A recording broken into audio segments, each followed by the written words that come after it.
नमस्कार, मैं हूं नमन शर्मा। आप देख रहे हैं व्यू वन। आज हम एक बहुत ही महत्वपूर्ण और व्यापक मुद्दे पर बात करने जा रहे हैं, एक राष्ट्र एक चुनाव।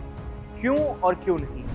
ये एक ऐसा प्रस्ताव है जिसने भारतीय राजनीति में गहरी चर्चा और बहस को जन्म दे दिया है। आइए इसे विस्तार समझते हैं। सबसे पहले हम इस विचार के इतिहास पर नजर डालते हैं। भारत में 1952 से लेकर 1967 तक लोकसभा और राज्य विधानसभाओं के चुनाव एक साथ कराए जाते थे, लेकिन कुछ राज्यों और लोकसभा के समय से पहले भंग होने के कारण ये समन्वय टूट गया और तब से चुनाव अलग अलग समय पर कराए जाने लगे।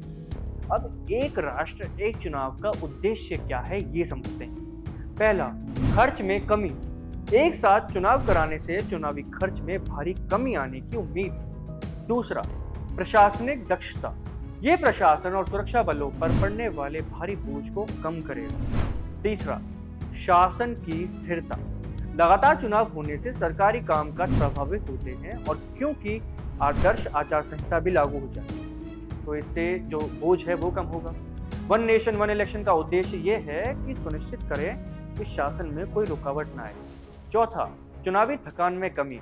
इसका उद्देश्य मतदाताओं की थकान को कम करना है, क्योंकि नागरिकों को हर 5 साल में केवल एक बार वोट देना होगा। इस प्रस्ताव के पक्ष में कई तर्क दिए गए। अब वो तर्क क्या है ये भी समझते हैं। खर्च में बचत। पहला, समानांतर चुनाव से लॉजिस्टिक सुरक्षा और कर्मचारियों पर होने वाले खर्च में काफी कमी आ सकती है। दूसरा, शासन की दक्षता।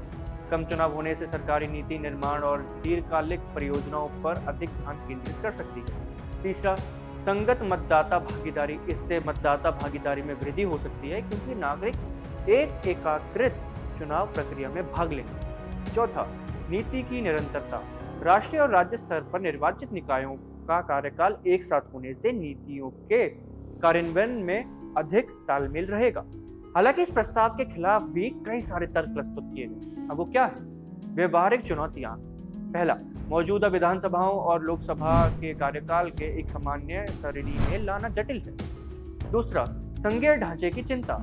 आलोचकों का मानना है कि यह प्रस्ताव संघीय ढांचे को कमजोर कर सकता है, क्योंकि राज्य के मुद्दे राष्ट्रीय मुद्दों के सामने दब सकते हैं। तीसरा, शक्तियों की केंद्रीकरण। ये डर है कि समानांतर चुनाव से शक्ति का केंद्रीकरण हो सकता है और राष्ट्रीय मुद्दे चुनावी एजेंडे पर हावी हो सकते हैं। चौथा, मध्यावधि विधागठन की स्थिति। यदि कोई विधानसभा या लोकसभा समय से पहले भंग हो जाती है तो ये पूरे समन्वय प्रक्रिया को बाधित कर सकता है। कुछ अनुच्छेद में बदलाव की आवश्यकता है, जैसे कि 83, 84, 172, 174 और 356।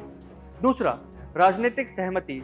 सभी राजनीतिक दलों के बीच सहमति प्राप्त करना आवश्यक है, क्योंकि ये सुधार सभी हितधारकों की चुनावी रणनीतियों को प्रभावित करता है। तीसरा, लॉजिस्टिकल तैयारी। भारत निर्वाचन आयोग को ये सुनिश्चित करना होगा कि समानांतर चुनावों के लिए लॉजिस्टिकल फ्रेमवर्क मौजूद हो। अंत में, एक राष्ट्र एक चुनाव प्रस्ताव एक महत्वपूर्ण चुनावी सुधार है, जिसका उद्देश्य भारत में चुनावी प्रक्रिया को सरल बनाना है। हालांकि ये कई चुनौतियों और चिंताओं को प्रस्तुत करने वाला भी है। सर्वधानिक योजना, राजनीतिक सहमति और कानूनी संशोधनों के माध्यम से संबोधित करने की आवश्यकता है। इस प्रस्ताव पर बहस जारी है, जो भारत जैसे विविध और संघीय लोकतंत्र में इस तरह के व्यापक सुधार को लागू करने की जटिलताओं को दर्शाता है। तो ये था एक पूरा का पूरा एक सिस्टम, जिसमें हम समझते थे कि आखिर क्यों जरूरत है वन नेशन वन इलेक्शन की और क्यों जरूरत नहीं है वन नेशन वन इलेक्शन। इस पूरी वीडियो पर आपकी क्या विचार है। आपको क्या लगता है वन नेशन वन इलेक्शन होना चाहिए या नहीं, हमें कमेंट सेक्शन में जरूर बताएं। मैं हूं नमन शर्मा, आप देख रहे थे व्यू वन।